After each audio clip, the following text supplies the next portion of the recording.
ये दुल्हन इस बात को कह पा रही है, ये वधू, ये प्रेमिका, ये कलीसिया इस बात को कह पा रही कि मैं शारोन देश का गुलाब हूँ, जो पहले खुद को नहीं पहचान सकती थी, जो पहले खुद को नहीं जान रही थी, आज अपने लिए कह रही है कि मैं शारोन देश का गुलाब हूँ और तराइयों में का सोसन फूल हूँ। Now I know that I am so beautiful. अब मुझे मालूम है कि मैं बहुत खूबसूरत हूँ, क्योंकि मेरे यीशु ने मुझसे प्यार किया है और वो कहता है, हे मेरी सुंदरी, हे मेरी सुंदरी, तेरी आंखें तो कबूतरी की सी है। वो जो मेरी तारीफ करता है, मुझे आज ये मालूम हो गया है कि मैं शारोन देश का गुलाब हूँ और तराइयों में का सोसन फूल हूँ। और अब वर कह रहे हैं, जैसे सोसन फूल कटीले पेड़ों के बीच, वैसे ही मेरी प्रिय युवतियों के बीच में है। Church, you are so beautiful. कटीले पेड़ों के बीच में एक सोसन फूल होता है। चारों तरफ से कटीले पेड़ जरूर होंगे, सारी युवतियों को वो कटीला पेड़ बता रहा है, लेकिन आपको और मुझको सोसन का फूल बता रहा है। You are so beautiful and you are so near to my heart, you are so near to my heart. उस चरवाहे के दिल के करीब, मालूम क्यों? वो कहाँ चराता है अपनी भेड़ बकरियों को? सोसन के फूलों के बीच में। Hallelujah, this is so wonderful, isn't it? Hallelujah. आगे लिखा है, वधू कह रही है, जैसे सेब का वृक्ष जंगल के वृक्षों के बीच में, वैसे ही मेरा प्रेमी जवानों के बीच में है। वाओ, मतलब he is the centre of attraction. बहुत से हैं, बहुत से खूबसूरत पेड़ होंगे, मगर जैसे इस सेब के वृक्ष ने इस खूबसूरती का अट्रैक्शन घेर लिया, आकर्षण, सारा आकर्षण, मेरा तो सारा आकर्षण इस सेब के पेड़ की ओर है। और लिखा है, आगे लिखा हुआ है कि खूबसूरत बात लिखी है कि मैं उसकी छाया में हर्षित होकर बैठ गई और उसका फल मुझे खाने में मीठा लगा। उसकी छाया में मैं बैठ गई और अपने सारे दुख भूल गई। उसकी छाया में जब मैं बैठ गई तो अपना सारा कष्ट भूल गई। वो सारा परिश्रम जो मुझसे कराया गया था और दूसरों की दाग की बारीकी मैंने खूब काम किया था, अब मैं अपने यीशु की छाया में बैठ गई हूँ। मैं अपने यीशु की छाया में बैठ गई हूँ। और आगे लिखा हुआ है कि उसका फल खाने में मुझे मीठा लगा। उसका फल, पवित्र आत्मा के वो सारे फल, उसका फल हमको अपनी मिठास से भर देता है। मालूम है कड़वाहट क्यों है? क्योंकि यीशु मसीह नहीं है। मालूम है आज रिश्तों में कड़वाहट क्यों है? आज हमारी जुबान पे कड़वाहट क्यों है? क्योंकि सच में, हकीकत में मसीह नहीं है। मैं विश्वास करती हूँ जिस दिन मसीह से सच्चा मेल हो जाएगा, जिस दिन मसीह की हम दुल्हन बन के तैयार हो जाएंगे, हम में मिठास भर जाएगी। उसका फल खाने में मुझे मीठा लगा।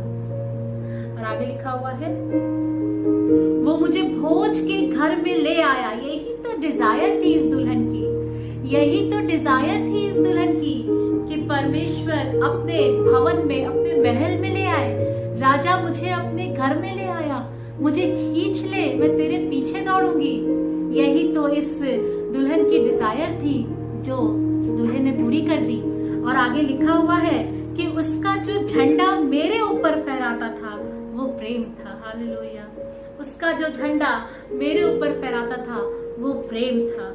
और लिखा हुआ है, मुझे किशमिश खिलाकर संभालो और मुझे सेब खिलाकर बल दो, क्योंकि मैं प्रेम में रोगी हूँ। क्या उसका झंडा आज कलीसिया पर फहरा रहा है? क्या हमारी बातों से, हमारे चेहरे से, हमारे कामों से हमारा मसीह प्रकट हो रहा है?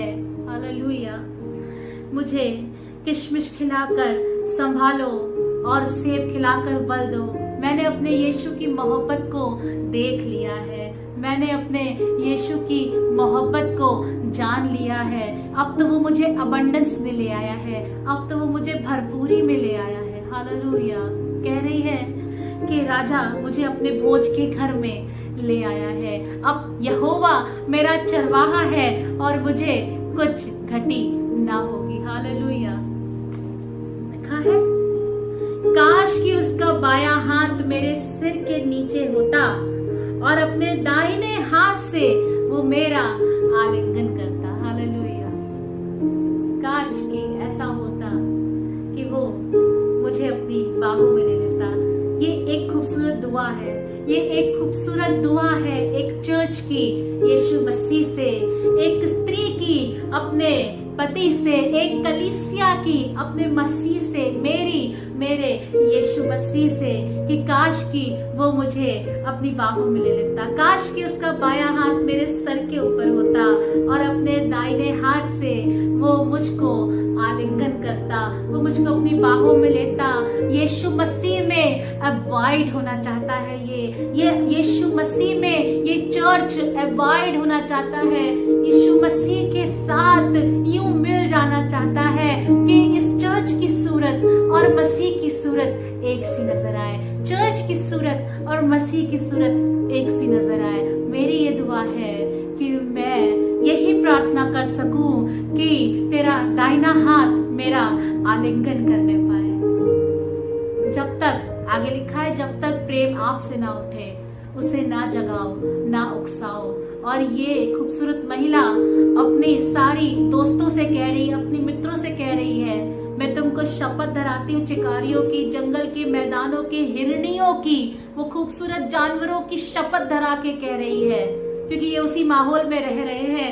तो वो इन जानवरों की शपथ धरा कर कह रही, सुनो, जब तक प्रेम आपसे ना उठे उसे ना उठाना और ना जगाना। देखा दाखी नहीं होगा, मेरे कह देने से नहीं हो जाएगा, लेकिन अपने आप से ये प्रेम जागेगा। और जब ये अपने आप से जागेगा तो उसका झंडा मुझ पर फहराएगा, प्रेम का झंडा। प्रभु आपको आशीष दे, बरकत दे। Stay connected. आगे के इस भाग को देखने के लिए, आगे के इस भाग को सुनने के लिए स्टे कनेक्टेड। आप और भी ज्यादा गहराई में उतरेंगे अपने यीशु से प्रेम में। प्रभु आपको आशीष दे।